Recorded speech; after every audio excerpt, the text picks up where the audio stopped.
Throughout their history, the Dallas Cowboys have featured players on defense who have been nothing short of legendary. Hall of Famers like Bob Lilly, Randy White, Charles Haley, and DeMarcus Ware. Players who won't soon be forgotten. And then there are those former players who quite honestly have perhaps been overlooked. They filled their roles on the Dallas defense or special teams and even made an impact. However, for some, that impact largely came in just a single shining season. A star for nearby SMU in 1977, linebacker Anthony Dickerson had tried his hand in the CFL, worked as a stock clerk in Los Angeles, and then was taking business courses at the University of Houston when Dallas signed him as an undrafted free agent in 1980. I mean, he was an SMU guy playing for the Cowboys, so that was always special, especially that year or that time where SMU was really good in college. And so, a local standout that's playing, for the Cowboys in that defense. For the Cowboys, I guess it's kind of a lucky deal. It's like, hey, we can pick him up as an undrafted free agent, and they did that in 1980. Over those first couple years, he just kept getting better and better. Enthralled with his speed, the Cowboys used Dickerson on special teams and as a linebacker on passing downs in his first 3 seasons, crediting him with a total of 113 tackles and 7.5 sacks during that span.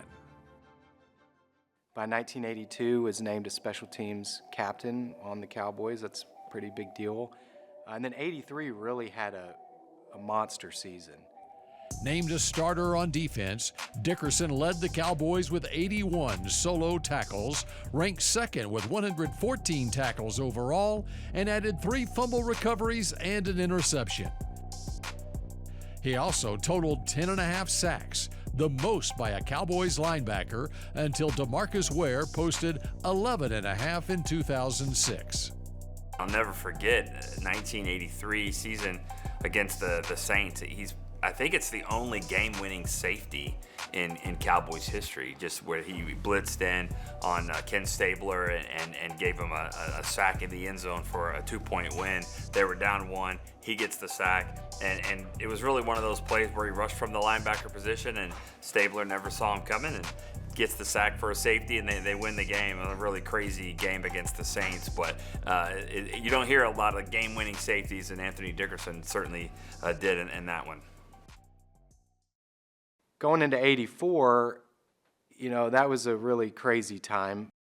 The success of the team was starting to wane. You've got some, older veterans retiring. And he had suffered a little bit of a shoulder injury in preseason, and he just couldn't put up the same numbers. Dickerson would see his production drop the next season, and in 1985 he was traded to the Bills. One uneventful year in Buffalo, playing primarily special teams, was followed by a last-ditch try with Miami. He was cut by the Dolphins prior to the 1986 season. His career over. It was one of those things where the Cowboys during those days were just hitting on guys no one really knew about or never really got a chance, and gave him a chance, and he ended up being a pretty good player.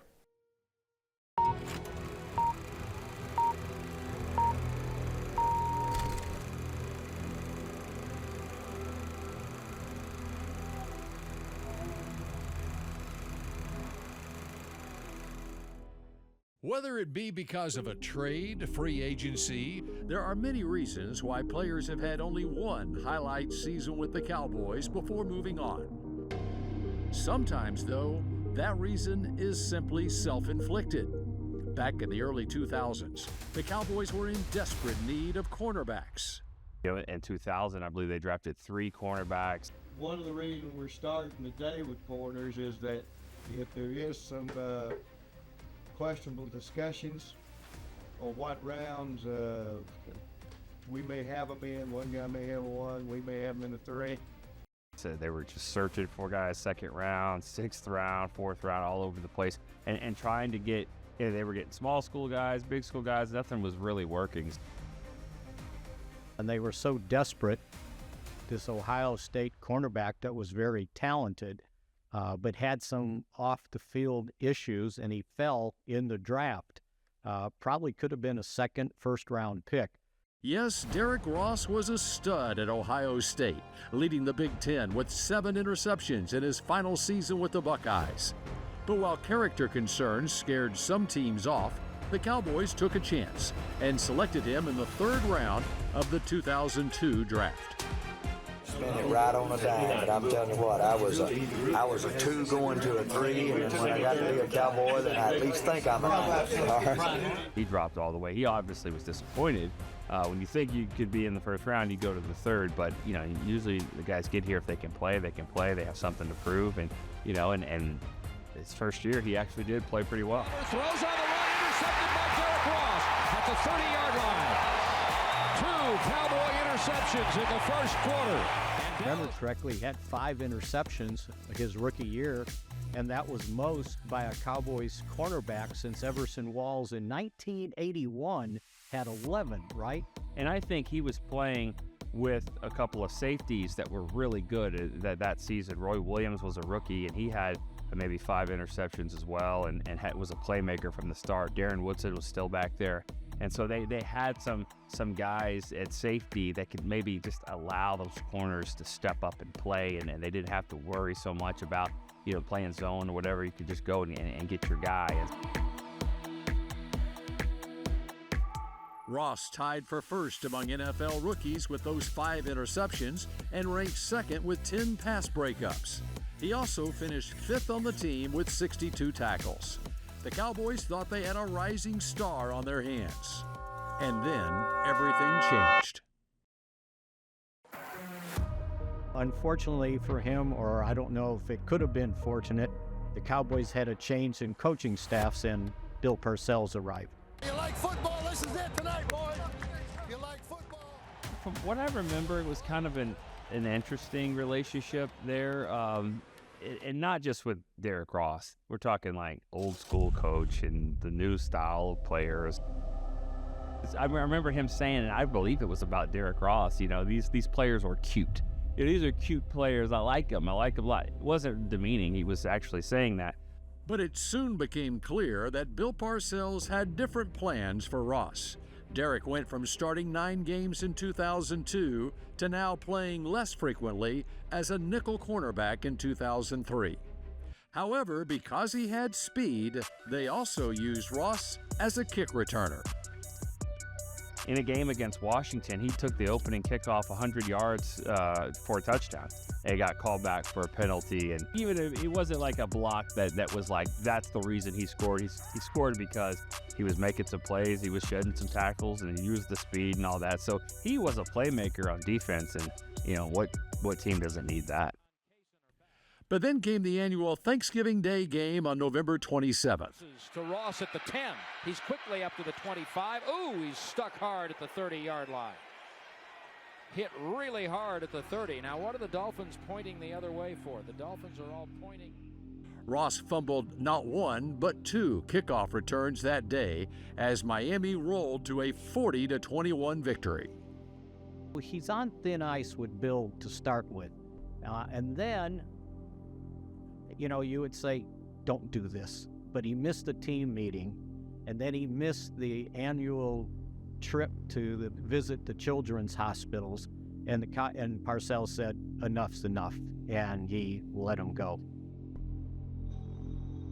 Ross was released on December 2nd. And I'm sure it all comes down to, are you doing the right things? Are you working like you need to? Are you in the meetings and all that kind of stuff? So it probably came down to they butted heads because he wasn't doing what Parcells wanted him to do. Ross would finish out the 2003 season in Atlanta and then played 9 games of Vikings in 2004 before being released again. And unfortunately, those concerns surrounding him during the draft proved correct.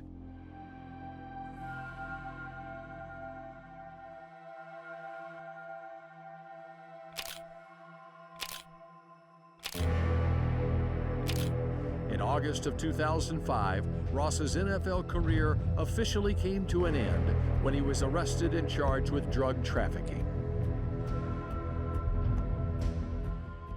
You know, just another example of a talented player that could play well in the games, but you have to do all the other things to kind of, get there, and he didn't always do that.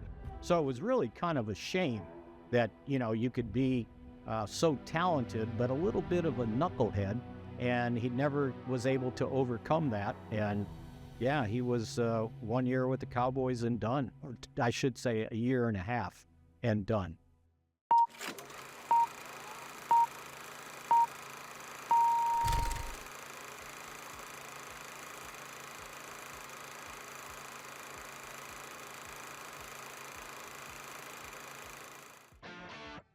Even special teams has gotten into the one-hit wonder act. Remember Jim Schwantz? Listed as a linebacker, he was really a special teams ace. In 1996, he was credited by the Cowboys with an incredible 32 special teams tackles, including 24 solo takedowns.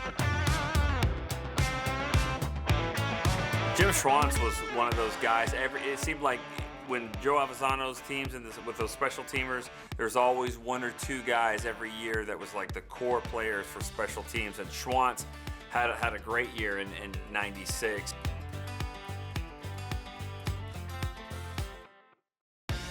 So what happened was Dave Wannstedt. Hi, I'm Dave Wannstedt. I'm the assistant head coach and defensive coordinator here with the Dallas Cowboys. Went to the Bears as the head coach. And so they had, and I don't think he had room for Schwantz on the Bears. And so the Cowboys had some inside intel on, well, this guy not a bad special teams player if you got room for him. So they brought him in as a special teams player and had a good year.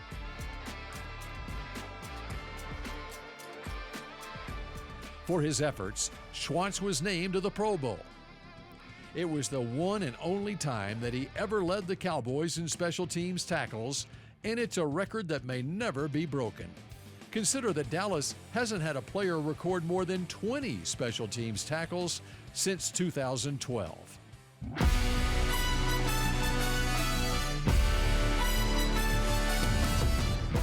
You don't see a lot of linebackers that can get down there and lead the team in tackles. It's usually a safety or a receiver or corner or somebody, running back maybe.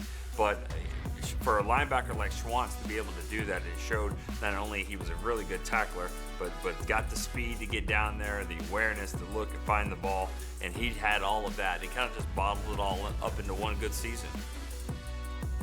Roderick Thomas again, and watch this hit right there. Jim Schwantz. So then it was like, whoa, now he's got a market for himself. He became a free agent, and they decided, okay, well, we'll pay this guy some money. So it was like, okay, we can't afford all these star players and Jim Schwantz too. A cap casualty in 1997, Schwantz would go on to spend one season with the 49ers and another with the Bears before hanging up his cleats.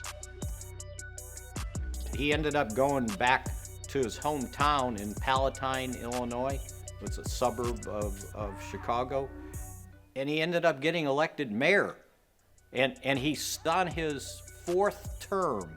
And his fourth term is not up until 2025. But he ended up being the mayor of Palatine, Illinois. He was a pretty smart football player too, by the way. Similarly, Tyson Thompson is also a Cowboys special teams record holder.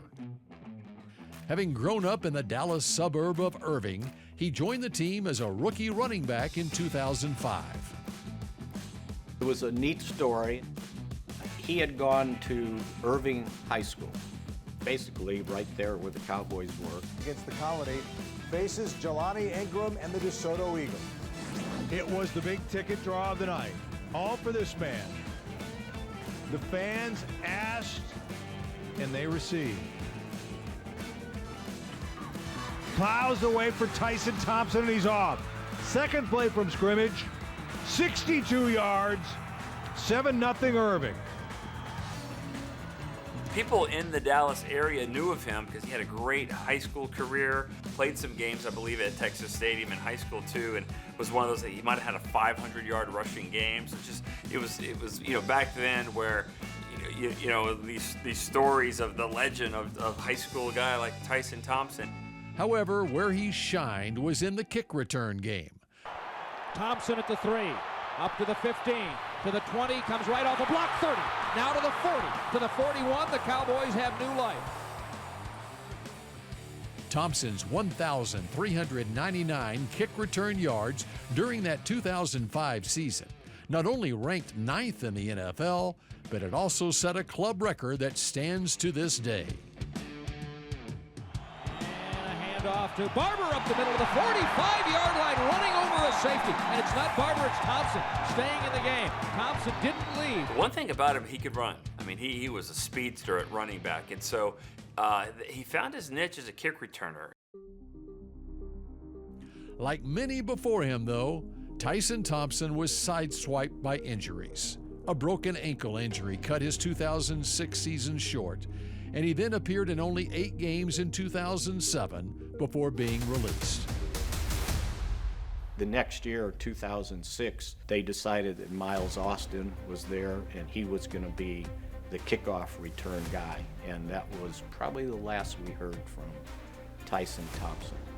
For that great season in 2005, now expectations are a little bit higher, and also he had to show that he was consistent, and injuries kind of caught up to him, and then other players came in. Miles Austin was another option at kick return. He wasn't getting those carries at running back because like Julius Jones and Barber, really good backs, and so he didn't have the same role that he had in that first year, that rookie season. But Thompson was definitely a factor in that 2005 season, and for the foreseeable future, he is still a Cowboys record holder. He had a really good year because he could run, like I said, and he found a hole in a crease and he hit it, and he had a really good year, maybe the best year ever as a kick returner for the Cowboys.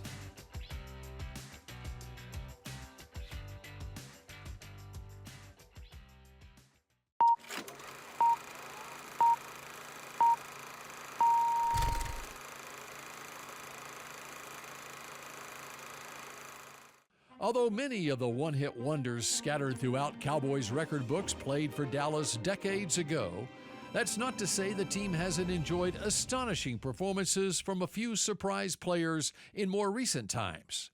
Of course, defensive end Robert Quinn was certainly no slouch when he arrived in Dallas after a 2019 trade with the Miami Dolphins. He had already recorded at least 10 sacks in 3 different seasons, including a career-high 19 sacks in 2013. They actually traded for Quinn and brought him in, and they were, at that time, they were looking for defensive end, pass rusher. He had a career of that. Quinn was a guy that had played in different systems. It didn't matter if it was 4-3 or 3-4. He could rush the passer. But it had been 5 years since he had last reached the double-digit mark, and there were whispers that maybe his best years were behind him.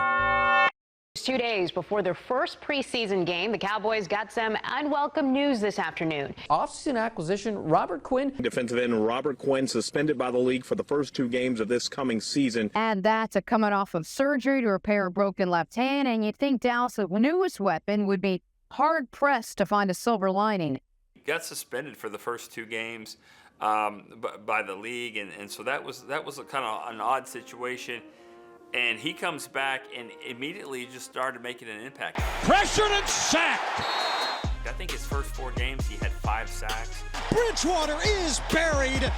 Robert Quinn with the sack. Every game he found a way to get to the quarterback.